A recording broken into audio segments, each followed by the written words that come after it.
കഴിഞ്ഞ ദിവസങ്ങളിലും ഇന്നുമൊക്കെ ചർച്ചകൾ നടക്കുകയാണ്. പക്ഷേ MP-മാർ മത്സരിക്കുന്നതിൽ തീരുമാനമായിട്ടില്ല എന്നാണ് KPCC അധ്യക്ഷൻ അല്പസമയം മുൻപ് മാധ്യമങ്ങളോട് പറഞ്ഞത്. പക്ഷേ കെ സുധാകരന് ബോധ്യമായിട്ടുണ്ട് എന്നാണോ നമ്മൾ മനസ്സിലാക്കേണ്ടത്? തെരഞ്ഞെടുപ്പിൽ അദ്ദേഹം മത്സര രംഗത്തുണ്ടാകില്ല എന്നുള്ളത്. അതുകൊണ്ടാണോ അതൃപ്തിയിൽ അദ്ദേഹം മടങ്ങിയതും ഇപ്പോൾ ഇതാ ഒരു അതിവൈകാരിക കുറിപ്പുമായി രംഗത്തെത്തിയതും?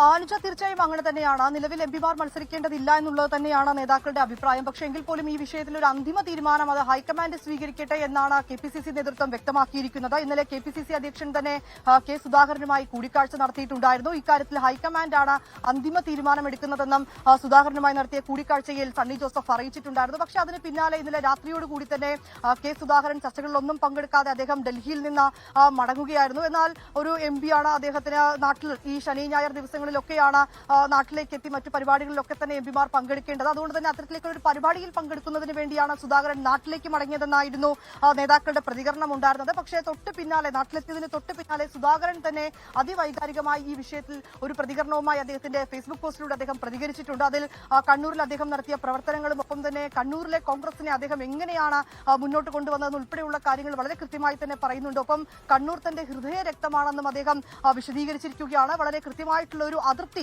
ആ FB പോസ്റ്റിൽ തന്നെ, ആ ഫേസ്ബുക്ക് പോസ്റ്റിൽ തന്നെ സുധാകരൻ വ്യക്തമാക്കുന്നുമുണ്ട്. അതിന് പിന്നാലെ ഇപ്പോൾ സണ്ണി ജോസഫ് ഉൾപ്പെടെയുള്ള നേതാക്കൾ കേരള ഹൌസിൽ തുടരുകയാണ്. അവർ പ്രതികരിച്ചത് സുധാകരൻ എക്കാലത്തും കരുത്തുറ്റനായിട്ടുള്ള ഒരു നേതാവ് തന്നെയാണ്. പക്ഷെ അദ്ദേഹത്തെ മത്സരിക്കണമോ എന്ന കാര്യത്തിലൊക്കെ തന്നെ തീരുമാനം ഇനിയും എടുത്തിട്ടില്ല. ഒരു അന്തിമ തീരുമാനത്തിലേക്ക് ഇക്കാര്യങ്ങളിൽ എത്തിയിട്ടില്ല. ഈ MP-മാർ മത്സരിക്കുന്ന കാര്യങ്ങളിലേക്ക് അടക്കം തീരുമാനിക്കുന്നത് അത് ഹൈക്കമാൻഡ് ആണെന്നാണ് നേതാക്കൾ പറയുന്നത്. പക്ഷേ നേരത്തെ തന്നെ ഈ KPCC നേതൃത്വം വളരെ കൃത്യമായി തന്നെ ഇതിൽ നിലപാട് അറിയിച്ചിരുന്നു എന്ന് തന്നെയാണ് നമുക്ക് മനസ്സിലാക്കാൻ കഴിയുന്നത്. അതിൽ ഏതെങ്കിലും ഒരു MP-ക്ക് ഒരു ഇളവ് നൽകുകയാണ് എങ്കിൽ മറ്റുള്ളവർക്കും സമാനമായിട്ടുള്ള ഒരു ഇളവ് നൽകേണ്ടി വരില്ല എന്നുള്ള ചില ചോദ്യങ്ങൾ ഈ കഴിഞ്ഞ ദിവസങ്ങളിലൊക്കെ ചേർന്ന യോഗത്തിൽ നേതാക്കൾ മുന്നോട്ട് വെച്ചിട്ടുണ്ടായിരുന്നു. അതുകൊണ്ട് തന്നെ ഈ മധുസൂദൻ മിസ്ത്രി അടക്കം വളരെ കൃത്യമായി തന്നെ പറയുകയുണ്ടായിരുന്നു MP-മാർ ഒന്നും നിലവിൽ ചിത്രത്തിലേക്കില്ല എന്ന് വ്യക്തമാക്കുകയും ചെയ്തിട്ടുണ്ടായിരുന്നു. പിന്നാലെയാണ് KPCC അധ്യക്ഷൻ തന്നെ സുധാകരനുമായി കൂടിക്കാഴ്ച നടത്തിയത്. ഏതാണെങ്കിലും വലിയ അതിർത്തിയിൽ തന്നെയാണ് അദ്ദേഹം ഡൽഹിയിൽ നിന്നും മടങ്ങിയിരിക്കുന്നത്. പിന്നാലെ നേതാക്കളുടെ ഒരു പ്രതികരണവും ഈ വിഷയത്തിൽ വന്നിട്ടുണ്ട്.